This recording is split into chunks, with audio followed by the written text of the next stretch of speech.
अस्सलाम वालेकुम नाज़रीन, मैं हूं अब्दुल-याज़। आइए देखते हैं आज का खबरनामा। गोलकुंडा के इलाके शाहजहां नगर में पीने के पानी में ड्रेनेज का पानी मिक्स होकर आने की वजह से वहां के अवाम बहुत परेशान है। वहां के अवाम का मुतालबा है कि इसे जल्द से जल्द ठीक कराया जाए।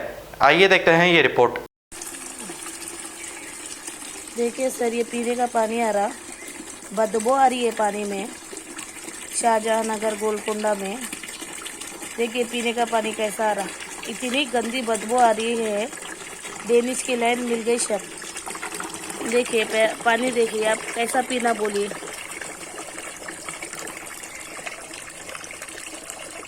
पूरा येलो कलर है इसका।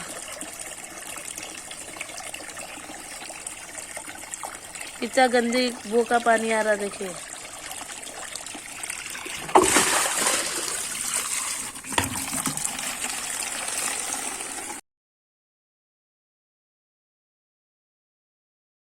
जर्मनटन हॉस्पिटल ऑर्थोपेडिक से मुताल्लिक हर मरीज यहाँ शिफायाब। बैनुल-अक़वामी शोहरत याफ्ता और इनाम याफ्ता doctor Mir Jawad Jar Khan, senior orthopaedic surgeon, advance operation theatre, ICU, digital x-ray, laboratory, physiotherapy, pharmacy, sharing और प्राइवेट रूम्स, लेडी डॉक्टर्स और डॉक्टर अर्जुमन सुल्ताना गैनकोलॉजिस्ट की खिदमात हासिल। वाजबी फीस और मुकम्मल सहूलियात से हजारों मुतमईन। एम्बुलेंस से आरास्ता Germanton orthopaedic hospital, pillar number 150, Attapur, Hyderabad. अगर हमारी न्यूज आपको पसंद आई है तो सबसे पहले शेयर कीजिए, लाइक कीजिए, फिर खास तौर पे हमारी रिक्वेस्ट ये है कि सब्सक्राइब करना ना भूलें। 7H न्यूज़, आपकी आवाज़।